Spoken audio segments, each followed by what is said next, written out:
district, and then Prisha, you're here. And then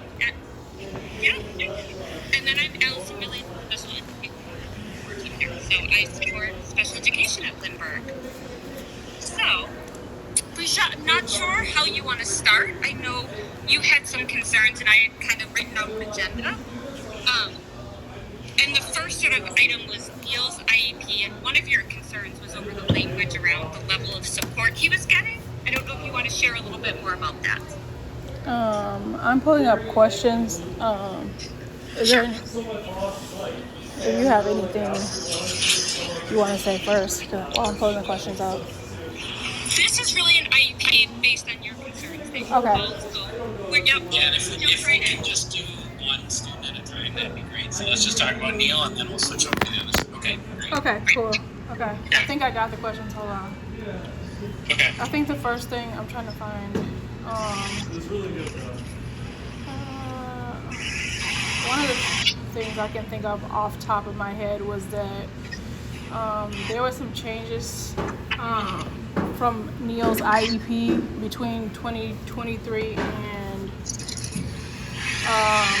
Lindbergh, the school before, and then Lindbergh. From Franklin to Lindbergh? Yeah. Okay. And I did not know that his one-on-one, they don't call it one-on-one, but they called it something else, was removed. So I looked back in the IEP, and I'm going to just share my screen here with you, because I think I can pull it up. Yeah. So, hopefully that shows it. So, this is the section of the IEP where we would document levels of support. And let me just say, it's a little tricky. So, this language here really talks about the adult support that he's getting throughout the day. And this is the exact language that was from Franklin, where it talks about adult support, because we agree, at Stevens, that we agree that he definitely has a need for that close adult support, and we have someone assigned to him all day. So we have the adult support during transitions out of the classroom, so bathroom specials, breakfast, lunch, arrival, departure, and then adult support for pretty much all of the times within learning, so adult for small group, large group, independent learning, and checks for understanding. So this is the language that came to us from Franklin, and we kept it because we agree with you that he really is needing that close adult support all day, and we have someone assigned to him. Scott, just as our representative, do you feel like there's a way to make that more clear, that it's... It looks very clear. We want to make sure that it's broken down into what actually the student needs help with, and that's how it's written. It talks about that in great detail. So, yeah, I feel like it's very clear, unless Ms. Green has other questions. Okay, so it's the same language as the last. It's the same, yeah. There hasn't been a change in the level of support at all. And the language too. That's the exact language that came to us from Franklin, and we kept it in there because we agree with you that definitely he's needing that level of support throughout the day. For sure. Yeah. Okay, so what Chad is saying is that it says hand over hand, close adult supervision, adult assistance in all transitions. Yep, and that's so. Here, let me just share that again. So let me see exactly what our wording is, which was his. We'll send you an updated. Yeah. Well, I put it in, and it said that the adults. Yeah, what were you saying? Would you feel more comfortable if it said close adult support within arm's reach or something along that? I mean, we have that for him all day. Proximity. What did you say it said already? Because it says here, it just says walks with peers, little to no adult support. In the Lindberghs, it says walks with peers with little to no adult support. Oh, in the present level, that's sort of explaining, right now he's not needing that support, but if you go to the page that is the supplementary aids and services at the end, it says adult support daily during all the transitions, all of class time. It was there. So adult assistance is still there. Yes. Yep.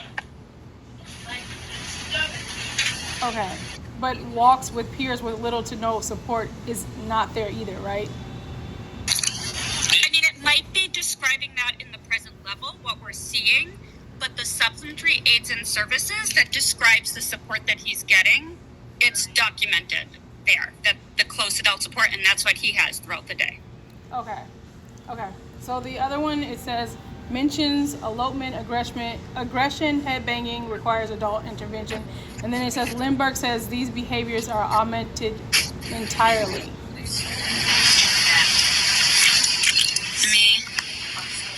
I'm not sure. I'm going to look through his IEP. And his behaviors are like out of control, and it's saying that there's not any of those behaviors inside. So maybe would you feel more comfortable if we sort of described that we're seeing like the level to that of which we're seeing?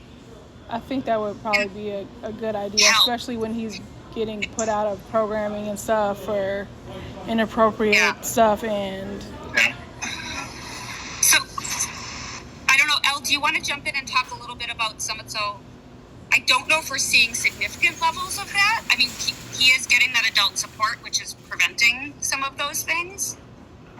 Yeah, so I think with a one-on-one support all day, we don't see a lot of unsafe instances with Neil.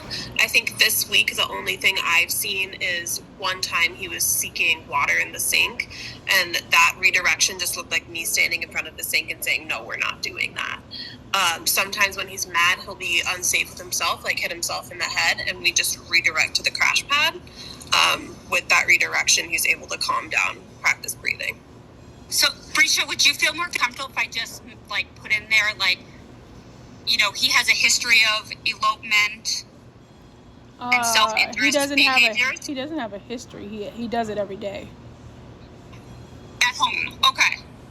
Yeah, so I'm pretty sure if you guys walked away from him, he would walk out of the building. Absolutely, yeah, that's a good way to put it. So yeah, I'm just trying to figure out why was it removed? I'm not sure. Because his behaviors are getting worse, not better. I guess when the IEP was written in the winter of last year, I mean, because he's having that level of support here, we're not seeing that. Okay, the after-school staff is seeing it. So maybe is the medication working better now, or?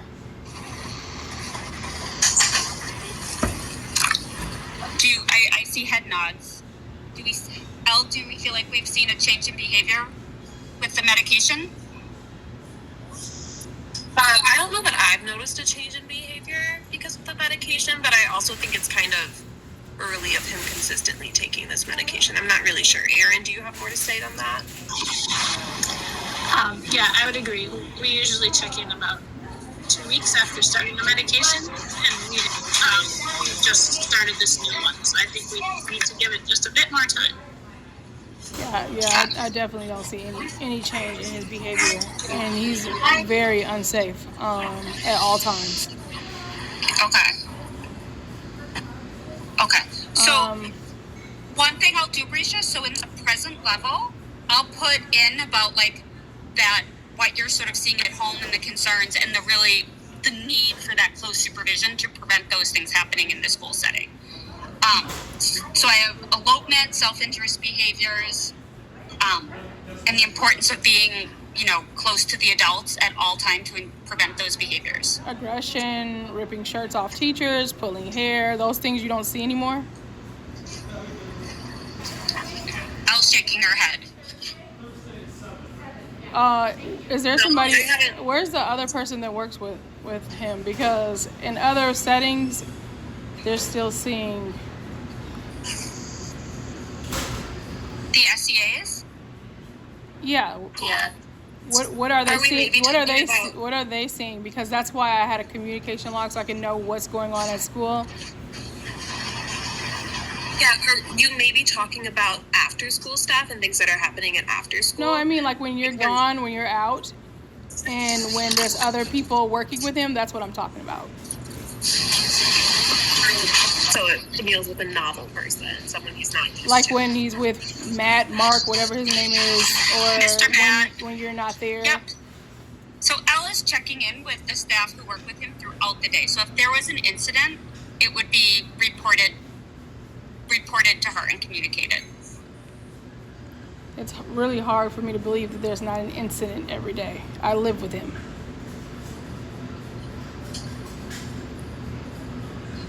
And we actually went to the hospital recently, and they were thinking about psychiatric unit, and I think that might have triggered his medication change, actually, from whatever he was taking before to the methylphenidate. And he didn't start him off at 10 milligrams like normal. He started him off at 20. So yeah, they pretty much watched him. They were concerned. Well, the good news is he isn't doing it at school. We can document it under parent concerns that it's something, we're seeing in the after school and at home quite a bit, but it sounds like with the medicine and with the adult support, we're not seeing a whole lot of it at school. So that's good. You're at the school? No, but that's what folks are reporting. Okay. What folks are reporting that? So this is his case manager and people that work with him throughout the day. So, I think it's good news. I'm not sure, what other details you'd want about it. Yeah, Risha, I'm happy to jump in. This is Alyssa, the speech and language therapist. I see Neil twice a week, each week when he's here. And what I've seen from him is, like Ms. L mentioned, sometimes when he doesn't want to do a certain activity or he's dysregulated, he'll do that kind of hitting of his head, or he'll push things away or or try to get out of the classroom. But every single time I've seen him do that, the SEA who's working with him or Ms. L is able to redirect him, meaning that behavior stops when he gets to use a regulation strategy or start an activity. So none of those things have escalated to a dangerous point or a point where he is injuring himself or other people. So it's not that we're not seeing any of those behaviors, but I think it seems like they're all redirectable each time that they happen, in my experience from what I've seen. So shouldn't that be in the IEP that it's happening, but it's being redirected? Allison, I think you're muted. Allison, yeah, I'll add that in. Yeah, so sort of like the avoidance behavior of moving out of the classroom. So he's not having any issues with food, because that would be like a miracle if he wasn't having any aggression or any types of issues involving food. You're saying issues like aggression towards food, like taking it away or giving it to him? Aggression, like him showing aggression when he's not getting the foods that he wants, or because he's hungry. I'm with him every day for breakfast and lunch. I've never seen aggression from him. Sometimes he'll get upset, and then that'll look like we go and take a break on the crash pad. He'll be mad for maybe 5 minutes. We'll work on breathing, and then he's able to transition back to eating breakfast. Well, I'm not specifically talking about breakfast, because I feed him before I drop him off, because he will not get out of the car if he's not eating before he goes to school. He doesn't eat meat. He doesn't eat much fruit. He doesn't eat much of anything. So before I take him to school, I feed him, which is sometimes reasons why we're late in the morning. Sometimes is because he's physically assaulting me over food. Yeah, and before Neil started taking medication, we did not see him in the health office or have any concerns from any staff or students about anybody getting hurt. So we would see it in the health office as well, and we haven't seen anything related to that as well. So that's good. This is Debbie, and I'm the occupational therapist.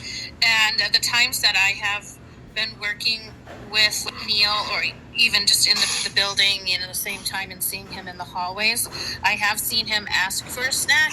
He will ask for a cheese stick or something like that, and I have seen staff say, nope, we already had a cheese stick, no more cheese sticks, or we have no more cheese sticks, and he's been able to take no for an answer without aggression. Oh, that's good. Maybe he ate something.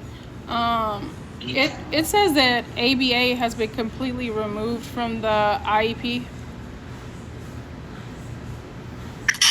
I don't think we do ABA within the district. Okay. It says loss of specialized intervention. Then it says needs frequent breaks and adult prompting. And then it says it's been changed to uses sensory tools independently. Yeah, this is Debbie again, OT. He does use sensory tools, sometimes independently and sometimes with an adult.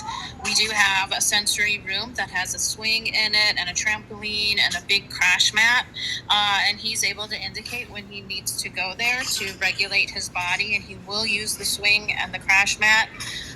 Within the classroom, I haven't seen too many sensory tools that he, like fidgets or a wobble stool or any weighted items. We can certainly add those if he needs them. But from what I can see, his sensory needs are being met throughout the day. Okay, so it says it's been a change from supported to independent to lowering service intensity.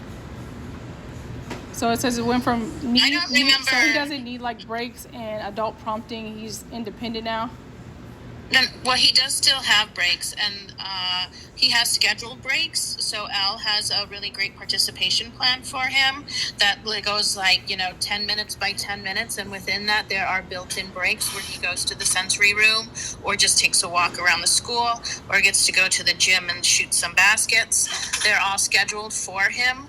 An adult takes him to those spaces and stays with him in those spaces. He's also able to indicate when he needs a break and will indicate that. And again, the adult will go with him because, obviously it's in a different space in the school and we wouldn't allow him to go by himself. In fact, no students would be allowed to just wander by themselves to meet those needs. So I'm confused about understanding the change in the language. Yeah, I'm confused. I'm confused too because it's saying at first it was saying needs frequent breaks and adult prompting, and then it was switched over to uses sensory tools independently. So I'm looking at his IEP. It doesn't say that. It says under occupational therapy, it says Neil remains attentive. Neil seeks sensory input, especially deep pressure and light touch. He benefits from sensory-rich activities and opportunities for co-regulation. And then under the supplementary aids and services, it says access to sensory regulation breaks throughout the day, such as swing, crash pad, and basketball to promote participation. So all of that is documented in the IEP. So it's still saying there's need for frequent breaks and adult prompting. Yes, that's listed under supplementary aids and services. Yep. Okay, but sensory regulation, is that different? Sensory regulation would be sort of a way to describe the break. So the purpose, it's not just like a break and he gets to do anything. It's a way to help, like a regulation break that has structure to it. Okay. It says toileting needs assistance and supervision before, and then it says can completely routine independently. Can complete routine independently. He needs assistance with toileting.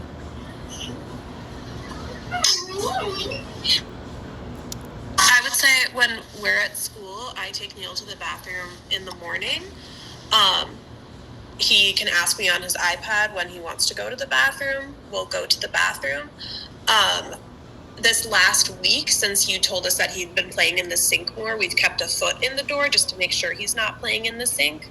But other than that, he is able to fully go, wipe, flush, wash his hands. The only reminders I ever have to give him are soap, and sometimes he does need a little bit of help pulling his pants up if they're tight. He also is I'll knock on the door to check, and I'll say, help or close the door, and he'll let me know if he wants help or if he wants the door closed. Other than that, he doesn't really need much assistance in the bathroom. Okay, so that sounds accurate about urinating, but for BMs, he cannot do that task himself. And in fact, he might be skipping that at school just so he can come home and do it, because I know he used to do that. He would urinate at school and then BMs at home. So he's definitely not capable of cleaning himself, and he will get frustrated and wipe poop everywhere, like the walls, anywhere, if it gets on his hand. So he's not independent in the toileting. Okay. He's independent with urinating. He absolutely, we can add more of this in. I will say he does poop at school, like usually once a day, sometimes twice a day. He's only asked for help wiping one time. But we can yeah, I can add that in, Risha. Wait, so you're saying that he wipes himself at school by himself? Yes. When I ask him help or close the door, the only times he'll ask for help is like to extra rip off the toilet paper. Other than that, sometimes I'll just show him the motion of what it looks like and he'll do it by himself. Well, yeah, he'll start by himself, but he will not be clean if he's left to do it by himself. Okay, Brisha, why don't I put in the supplementary aids and service, and I'll specify, because it does say like bathroom support, like support getting transitioning to the bathroom. Okay. So I'll put in there specifically support for wiping after VM. Okay, I just don't want it to say independent when he's not independent. As long as it doesn't say independent, I don't. Oh yeah, and I can add that detail in just so it's clear like what the level of support is, that it's with the wiping for VMs. Okay.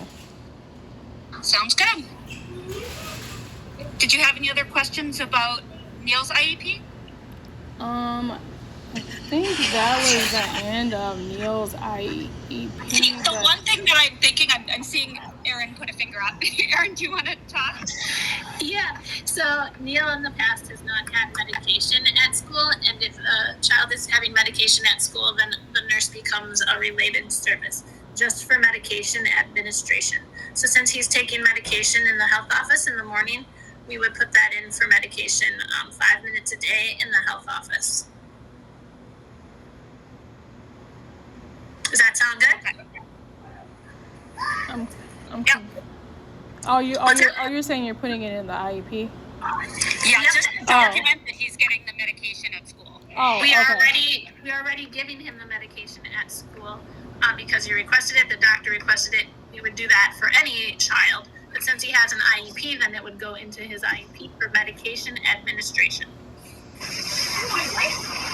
Okay. We'll add that in. Okay, so just to summarize, Brisha, in regards to Neil's IEP, I'm going to add in the safety concerns about elopement and self-injurious, and that, he's having that close supervision at all times, and that he may exit the space or hit his head, and that the adults are able to redirect away from that. I'll add in about the bathroom support, and then we'll add in about the administration for meds. Okay, before we move on from Neil, can we talk about communication? Because we have a communication problem right now. Okay. So I know you sent in the binder. Can I just discuss a little bit of why that ended up feeling like a little bit of a challenge for our team? So Neil is moving from space to space and, for example, goes to the house office to take his meds or his class is transitioning. So carrying the binder would be a tricky thing for the staff to be doing throughout the school. I know from my understanding, Elle, you've been sending notes home, written communication that have sort of talking about his food and his AAC use, and that was our sort of thought. Is there other specific information that you need each day? It's in the binder. So if you want to send it through email, that's fine. But I thought because we were having communication issues, it was a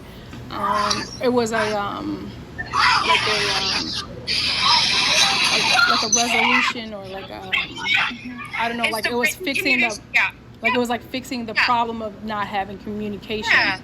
Especially because I wasn't getting those pieces of paper in his book bag, and if I did get him, it's just like he had a good day and he ate 100% of his food. That's not really telling me much of. I'm trying to figure out how he's at school and how he's at home, so he can get the support that he needs with his doctors and stuff like that. And that's not helpful to say he ate 100% of his food and he was tired today. Like for the long period of time, that's for him, for somebody who I'm with every day and for less hours awake than you guys have him. is it just is amazing how it's not like matching up. And I want to know, because he's nonverbal, what is going on with him at school. So carrying a binder, I don't think anybody has to carry a binder. It says every hour. So if you guys are, like, if it's the same person with him for hours, then the same person would obviously, I mean, you wouldn't be carrying around for hours. If, like you said, there's somebody with him for hours. But if every time there's a new person, I want to know what they're doing with him. And what really made me think about this is the day when I tried to drop him off and he started screaming and he didn't want to be around a certain person. So who's not there? So when this had happened, I was like, okay, I didn't realize, no one told me who was working with my son, or like I didn't know there was a male working with him or anything like that. And sometimes I just see weird stuff, like Isis sitting in the office. No one's telling me why she's there, what she's done, or like, that's weird. Like, if she's having behavioral issues at school, then I should know about it. So that was another thing. It was like, okay, there's stuff going on at school, but no one's saying what is going on at school. And because you guys want to communicate through written pieces of paper instead of the internet or by phone, if I need to say something like urgent, you guys are telling me to send an email to the principal or whatever. Last year, he said that he would get back to me within 24 hours. I think you can always call the school, Brescia. There is always someone in the office that you're welcome to always call Lindbergh. That's okay. So in order to tell somebody right away something about Neil, you want me to call Lindbergh and not a special education person? You're welcome to email us. Absolutely. Like yesterday, we had back and forth about the communication around the bus, and we got right back to you as soon as within, I would say, 15 minutes. Okay, yeah, that's fine. But if it's like something that I need to say like right away and somebody needs to respond like right away, it shouldn't, like, emails are, it's like a text message. It's not like something that everybody's going to see that right away. Well, can you give an example of like what, I think I'm struggling to understand like what type of thing you might need to communicate right away. Well, could you give me an example of what other parents are you making communicate through papers in a book bag? I mean, you are welcome to email. That's fine too. Okay, so you're saying that no other parent has access to text messaging the special education teacher, because I cannot speak for the district. Scott, do you want to chime in? Yeah, I mean, typically we don't ask teachers to use their personal phones to communicate. We're not talking about personal phones. I'm not new to this. You guys use Google phone numbers, because when I first started going there at Lindbergh, Elle was texting me from it before we went to school. So, and then all of a sudden we were supposed to communicate with the social worker. So it gets a little frustrating, especially when I too have communication issues and no one is accommodating what I need, because there's laws regarding people who have disabilities like autism and cognitive impairment, and when they're saying they communicate a certain way and people are ignoring it because they didn't want to switch the special education teacher, sounds a little crazy. I can chime in. I know last year we were talking about making sure that all communication about Neil and Isis specifically went through the whole team and not just one person, so that everyone was on the same page at the whole time. And that's how last year we came to the conclusion of having an email chain. And then you had also asked for me to send home a note that had Neil's food that he'd eaten, and you'd ask for percentages. Would you like us to put this back in an email like we had? I would like you to send me a letter saying that you're denying to fill out the binder. Because anytime there was a communication issue, it was because of you guys. It was not because of me. If I'm asking to know what he's eating, I mean, he doesn't talk. I'm confused. How is this my problem? You guys came to a conclusion that you want to do an email. That was not, you guys are telling me what you guys want to do. You telling me my rights and what I can have and what I cannot have. None of this was, I wasn't a part of this agreement. You told me we're going to do emails. And then this year, all of a sudden, there's no emails. No one's communicating what's going on at school through email anymore. And it's kind of weird. So maybe we can just, let's start fresh here. What information are we trying to communicate and how often? And then we'll pick the appropriate mode for that. Does that make sense? So I've heard AAC device use, and then I've heard food percentages that are eaten. What other information is important around the IEP or his day? I want to know if he's having behaviors and who is working with him. Sure, and Brescia, I can send you like the schedule of who's working with him when. That's easy enough. I can do that. And it's consistent day to day unless there's an absence. And even then we really make sure that it's consistent. Like if we don't add in a new staff member to him, we have familiar staff work with him. So I'm happy to send you. That's a great idea. So we can, yeah. Yep. And so behaviors, meaning if he had the level 2 behavior, how are we defining the behaviors, I guess? And then I think that's reasonable. I'm just asking for something really simple. It's not really that hard. Even the paperwork, you can just see, it just says, did he have something? What went on for the hour? That's it. Yeah, Brescia I think the tricky part is like our staff aren't necessarily switching like on the hour, so I just said that if you're not switching, then you don't have to write every hour.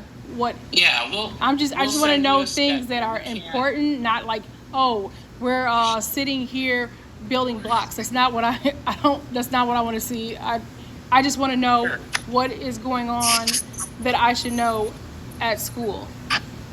Yeah. So you want to know about the AAC device, food, what he's eaten, and then if there's been any behavior situations. So, okay. I did not say anything about any device. That was L, but I can go to the exact document to see what was in the document, because I think I pretty much. Hold on a second. Okay, I think, is that our regular ed teacher that just left, or who? Yeah, Sarah is ISIS's regular ed teacher, but she has to go get her class right now. Okay, so we're gonna have to pause our IEP or reschedule. So we could do it. We could do it another time, because for ISIS it was more of like Neil. But yeah, I didn't know anything about Sarah. This school year started over and no one introduced anybody. Nobody called. Nobody texted. It was really weird. Okay. So all right. So if I'm following this, we're gonna do communication around food and behavior, and we're gonna send a schedule. And how are we communicating the food and behavior information? Is that through email, weekly? As long as you're filling out whatever I requested on the paper, you can send it however you want to send it, in the binder or on the email. But to be clear, Brescia, we're not going to have staff sign off every hour. What I'm starting to think is you don't want staff to sign off who's working with him, because you guys are having him in with anybody. That's what I'm starting to believe. You have him in the office, you have him here, you have him there, and that's why you don't want anybody to initiate who's working with him.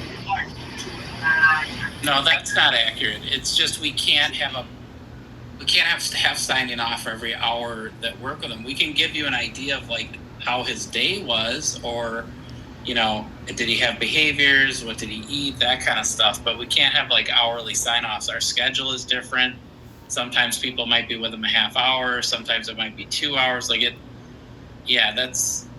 That's not really what we need to share in order for you to know how his day went. But we can give you the schedule so you know exactly the consistent staff that are with him. So you would like me to come up there to figure out who is working with him, is what you're saying. We Because can I send you a have, schedule of who's working with him. I don't need a schedule. The day of, I want to know who is working with him. I know Elle's not there every day, so there's somebody else working with him. And I'm surprised that if you guys have other people working with him, they're not in the meeting. We do not have SEAs attend IEP meetings, so that there could be other people that work with them that wouldn't necessarily be here. It sounds like we should reschedule then, and we'll continue the conversation about communication, and we'll talk about the other student, if that sounds good. We'll get this rescheduled. Okay? Reschedule for you want to get it rescheduled for ISIS? Yeah, is there still a reason to meet? And it sounds like we have people that have to leave, and we're not. Well, as clear on the I told you communication guys piece yet, before, that 30 minutes was not enough time. But you guys said you didn't have any questions or something. I don't remember what was said, but I pretty much said that 30 minutes was not enough time. But I'm just gonna end it with, I already said that this is not just about you or Neil. This is also about reasonable accommodations for someone who has traumatic brain injury.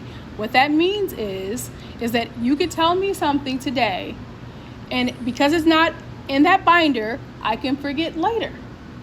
It's used, it's on paper for a reason, because I need it on paper and I need it organized, which is why I came up with that, because you guys did not want me to contact anyone by phone or text message. Okay, so what I'm hearing is you want the updates weekly in writing for the food and behavior, and we'll have the schedule. No, that's what you just said. I'd never said that. Okay.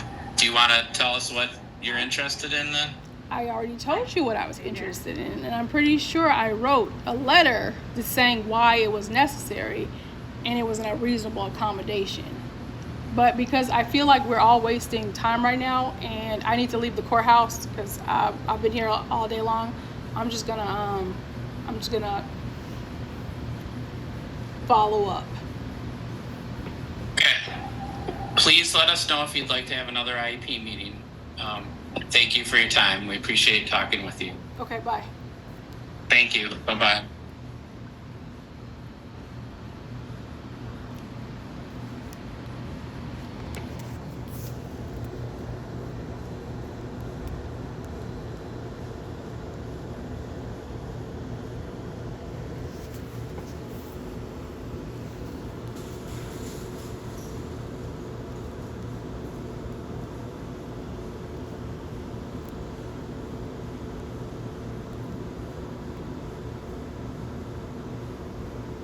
Okay, I gotta go home. I'm so thirsty.